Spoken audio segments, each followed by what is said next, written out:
La vérité la plus dévastatrice crie rarement. Elle murmure, comme si elle n'avait pas besoin d'être convaincue. Tout ce que vous souffrez est ce que vous croyez que c'est. Et pourtant, nous continuons à lutter contre les ombres, à guérir les symptômes et à chercher refuge dans les thérapies, les promesses et même les idées spirituelles. Mais que se passerait-il si toute cette agitation, cette faim de soulagement, ce désir de sens, n'était que l'écho d'une croyance, une hypothèse silencieuse qui n'a jamais été examinée, que nous sommes quelqu'un qui est fixe, séparé, à qui il manque quelque chose, un personnage en quête de salut dans une histoire qu'il n'a pas écrite. Wu Xin n'est pas là pour nous réconforter. Il n'offre aucune carte, aucune promesse. Ce qu'il souligne dépasse tout système.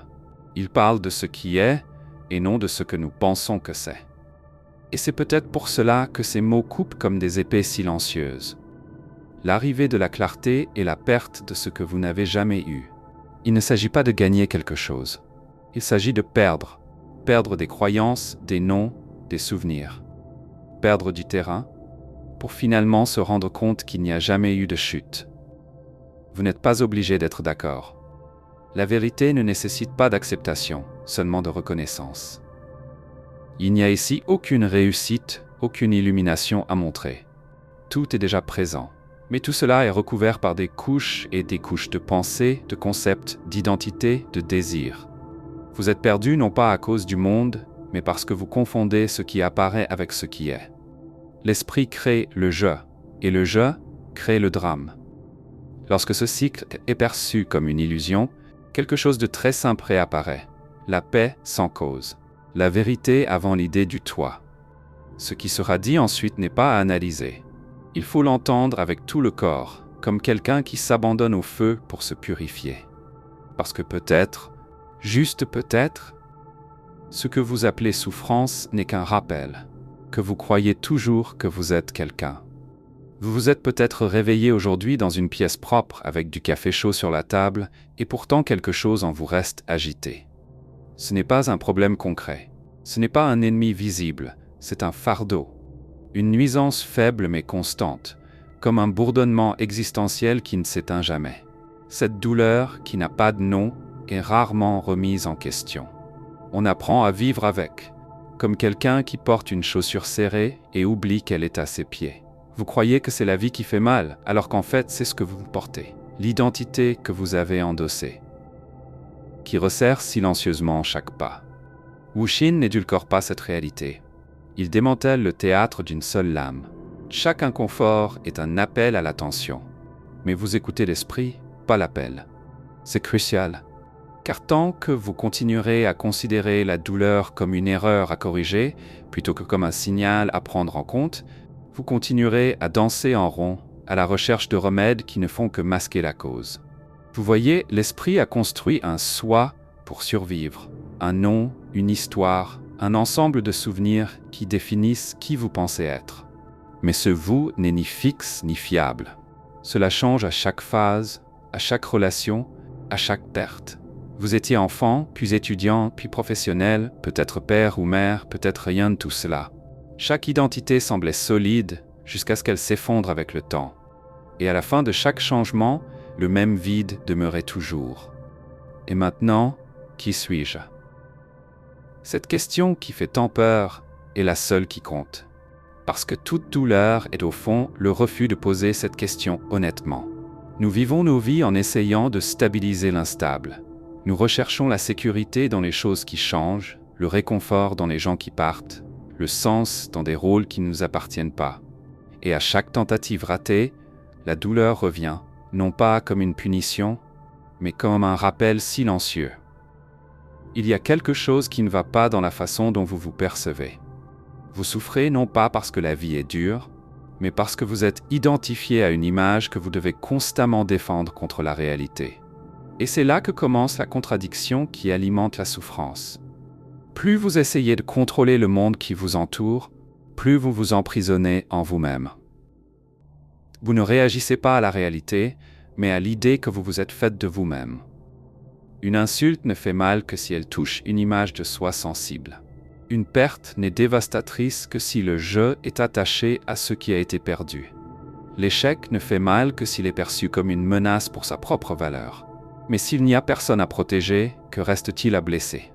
C'est la clé que peu osent utiliser. La souffrance n'est pas un événement. C'est une interprétation. Et cette interprétation tourne toujours autour d'un centre, le je. Tout ce qui fait mal, fatigue et cause de l'angoisse vient du besoin de protéger ce centre. L'esprit crée des problèmes et invente ensuite des solutions pour vous garder dans l'image. C'est un cycle d'auto-sabotage subtil, où le drame est la nourriture de l'identité. Wuxin révèle ce que beaucoup évitent d'affronter. Il n'y a pas de chemin vers la paix tant qu'il y a un moi qui essaie de l'atteindre. Parce que le je lui-même est la turbulence. Il veut de la reconnaissance, de la certitude, du contrôle.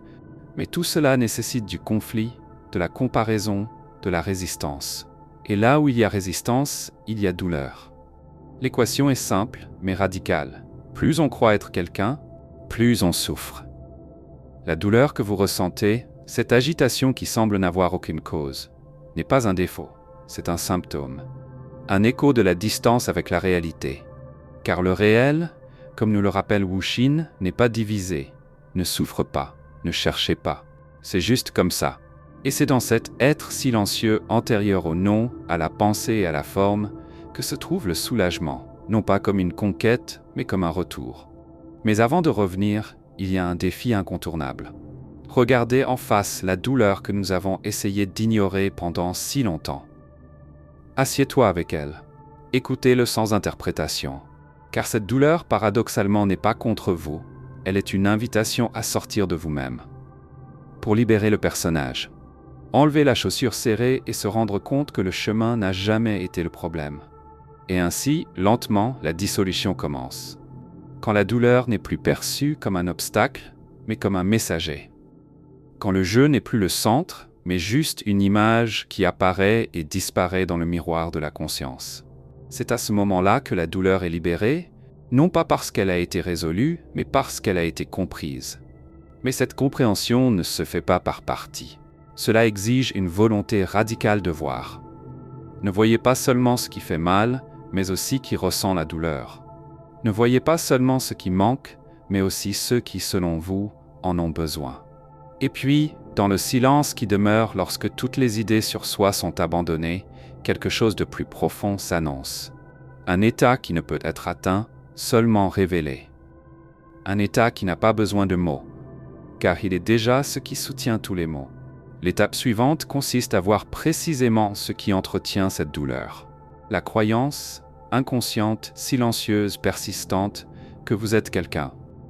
Ce n'est pas la souffrance qui s'accroche à vous. C'est vous qui vous accrochez à la souffrance, car il y a quelque chose en elle qui soutient votre idée de l'existence. Il confirme qu'il y a quelqu'un là-bas. Et cette confirmation, même si elle est douloureuse, semble plus sûre que le vide de ne pas savoir qui vous êtes. Ainsi, le cycle se perpétue. Douleur, identification, défense. Douleur, identité, résistance. Wuxin nous le rappelle avec justesse. Personne ne souffre. Il y a une souffrance qui est interprétée comme personnelle. Ce qui est vécu comme une douleur insupportable n'est pas la douleur elle-même, mais l'histoire qui l'entoure. L'histoire du je qui se croit au centre de l'univers. La racine de la souffrance ne réside donc pas dans ce qui arrive. Cela réside dans la croyance la plus profonde, et rarement examinée, selon laquelle nous sommes quelqu'un de fixe, de séparé, de spécial ou de manquant. Ce quelqu'un est une construction de l'esprit. Et comme toute construction, elle nécessite un entretien constant. Le soi a besoin de s'affirmer en permanence, à travers des désirs, des peurs, des défenses, des comparaisons. C'est fragile, parce que c'est inventé. Et c'est exactement pour cela qu'il souffre autant. Parce qu'il a peur de disparaître à tout moment. L'esprit, outil extraordinaire, est devenu le maître de la scène. Et elle ne sait pas comment s'arrêter. Elle opère par dualité. Elle a besoin de diviser, d'étiqueter, de séparer. Là où il n'y a que l'être, elle voit sujet et objet. Là où il y a le silence, il projette des significations. Là où il y a présence, elle cherche identité. C'est cet esprit qui a créé le je. Un reflet dans le miroir, confondu avec l'observateur. Lorsque ce je se croit réel, la souffrance devient inévitable. Parce que tout ce qui menace sa structure, le rejet, la perte, l'échec, est vécu comme la mort. Cette structure est soutenue par un réseau de pensées ininterrompu. Vous vous souvenez du passé et dites « je suis comme ça ». Vous imaginez le futur et pensez « je dois devenir cela ». Mais entre mémoire et projection, où est l'être? Nulle part. Il a été oublié, enseveli sous les idées qu'il avait sur lui-même. Ce que vous ressentez comme douleur est le poids de porter ces idées comme si elles étaient vous. L'esprit est un artiste talentueux. Elle peint des images d'identité avec des couleurs d'enfance, de traumatisme, d'éloge, de frustration. Elle utilise chaque expérience pour renforcer le récit du jeu. Et tu crois? Vous répétez l'intrigue comme un acteur tellement absorbé par son rôle qu'il a oublié qu'il est sur scène. Mais la scène, comme l'enseigne Wuxin, n'a jamais cessé d'être simplement un décor. L'écran ne devient pas le film. Le ciel ne devient pas le nuage. La conscience ne devient pas le personnage. Elle l'héberge simplement pour un instant. Ce moment devient cependant une prison lorsqu'il y a identification. La peur de perdre et la peur de cesser d'être. L'attachement est une ancre qui relie le bateau du soi au port du connu. L'aversion n'est qu'un attachement avec le masque inversé. Comparaison, jugement, anxiété, ce ne sont pas des défauts moraux, mais des symptômes de l'illusion de la séparation. S'il n'y a pas quelqu'un à défendre, il n'y a rien à perdre. Mais tant qu'il y aura un jeu sur la scène sera toujours propice au conflit.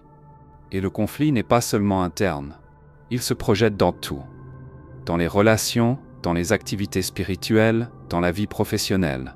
Celui qui se croit quelqu'un transforme inévitablement tout ce qui l'entoure en une extension de son identité. Et puis il aime, déteste, conquiert ou détruit, toujours à partir de la même racine, le besoin de garder le moi intact. C'est pourquoi Wuxin dit « Le monde est connu par l'esprit, mais la subsistance du monde est avant l'esprit. » Ce que vous ressentez comme réalité n'est qu'une interprétation, une image reflétée dans le miroir de l'identification. Mais il y a une pause, un silence entre deux pensées. Et dans cet espace, tout est vu tel qu'il est. Pas de filtre, pas de nom, aucune interprétation. Le problème est que le jeu ne survit pas dans cet espace.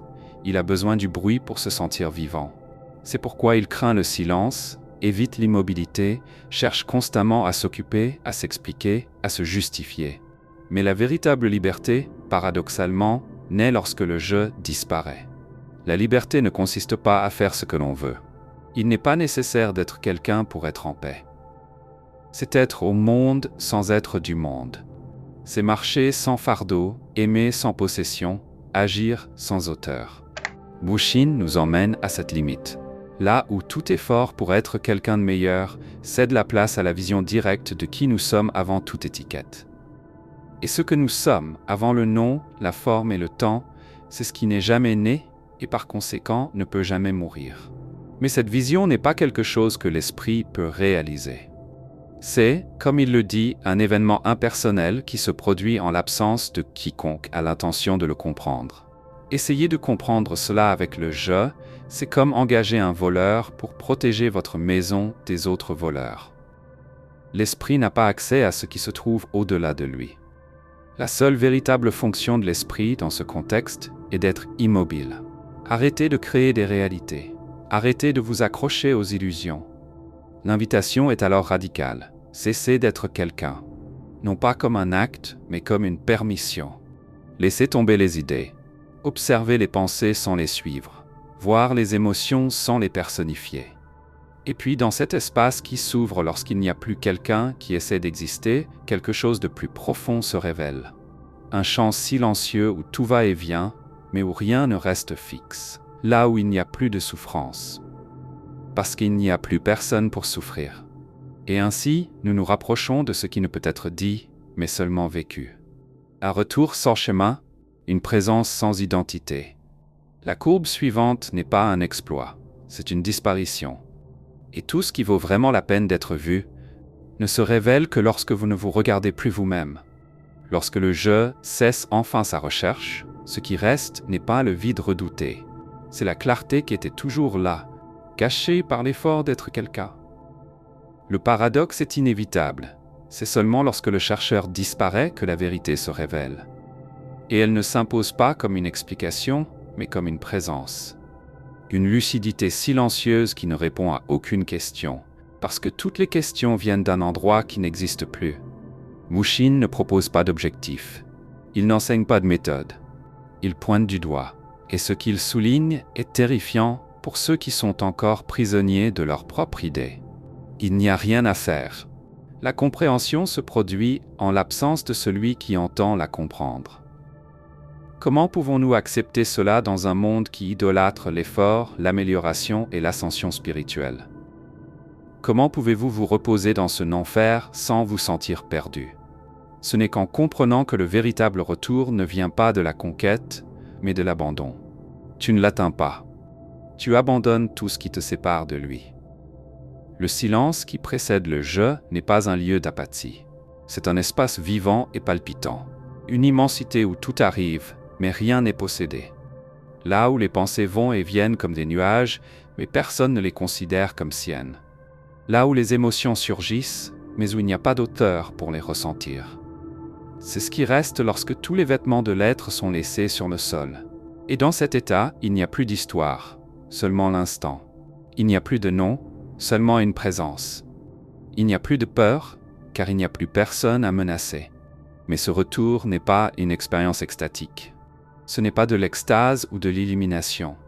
C'est au contraire une simplicité si radicale qu'elle semble presque invisible. C'est comme l'eau pour un poisson. Elle a toujours été là, mais on ne l'a jamais remarquée. Et quand vous vous en rendez compte enfin, le monde entier change sans que rien n'ait changé. La réalité reste la même, mais la vue est dépourvue de filtre. Et ce regard pur est la liberté. Wushin dit que le véritable contact se fait lorsqu'il n'y a aucune personne, aucune personnalité ou aucun individu à rencontrer. Cela paraît absurde à l'esprit. Après tout, comment peut-il y avoir une réunion sans quelqu'un à rencontrer? Mais la réponse réside dans la question elle-même. Il n'est pas nécessaire que quelqu'un le voie. La vision est antérieure à l'observateur. La conscience est antérieure au non. Et cette vision sans identité est ce que nous appelons la clarté. Non pas la clarté de la logique, mais la clarté de l'être. Comme la transparence d'un lac silencieux où tout peut être vu car rien n'est déplacé. Cet état ne peut pas être causé, seulement autorisé. Il est la base de l'existence, pas son but. La recherche l'emmène, l'effort le cache. Ce n'est que lorsque tous les mécanismes de contrôle cessent qu'il émerge comme ce qui n'est jamais parti. C'est pourquoi le retour n'est en fait qu'un souvenir. Un rappel silencieux que vous êtes déjà, avez été et n'avez jamais cessé d'être ce que vous recherchez. Le jeu est le voile. L'être est la lumière derrière lui. Mais il y a ici un obstacle subtil. L'esprit veut transformer ce silence en expérience. Vous voulez le saisir, le répéter, l'expliquer. Et ce faisant, vous le perdez de vue. Parce que le vrai silence, le silence devant le « je », ne peut être observé. Cela ne peut qu'être vécu. Et seulement pour ce qui n'a pas de nom. Quand vous arrêtez d'essayer de comprendre, cela vous traverse. Lorsque vous arrêtez d'essayer de l'atteindre, cela devient évident. C'est pourquoi tout l'enseignement de Wushin est déconditionnant. Une annulation, un retour au naturel. Il dit, pour obtenir ce qui est naturel, il suffit de supprimer ce qui n'est pas naturel. De même que le ciel n'a rien à faire pour être bleu, ni l'oranger pour porter ses fruits, l'être n'a pas besoin de s'affirmer, il a juste besoin de se déshabiller. Chaque identité, aussi sacrée soit-elle, est un obstacle. Chaque idée de progrès spirituel est une étape supplémentaire dans le labyrinthe de l'esprit. Le véritable retour est sans prétention. C'est s'asseoir sans vouloir arriver. C'est observer sans vouloir contrôler. C'est exister sans chercher à améliorer l'existence. Dans cet état, la vie n'a plus besoin d'être expliquée. Elle est vécue. Et cette vie n'a pas de propriétaire. L'action se produit, mais il n'y a pas d'auteur. La pensée surgit, mais il n'y a pas de penseur. L'amour coule, mais il n'y a pas d'amant. C'est ce qui reste quand tout ce qui a été acquis est restitué. Et puis, dans le silence final, l'évidence devient claire. Il n'y a jamais eu de distance. Il n'y a jamais eu de séparation. L'idée qu'il y avait quelque chose à conquérir, à comprendre, à réaliser, n'était que le dernier rêve du moi. Et maintenant, il est parti, non pas de mort violente, mais à cause du manque de nourriture. L'esprit n'était pas considéré comme un ennemi, mais comme une apparence. Le corps était ressenti non pas comme une identité, mais comme une expression. Et être juste, c'est.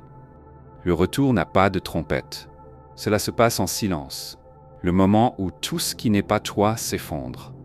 Et pendant une brève seconde éternelle, tout est exactement comme avant. Pas d'histoire, pas de désir, sans souffrance. Juste être, se regarder sans avoir besoin de se reconnaître. Parce que la reconnaissance impliquerait deux. Et ici où tout recommence sans jamais avoir commencé, il n'y en a qu'un. Et celui-là, c'est ce que tu es déjà. Le reste est ce que vous croyez qu'il était.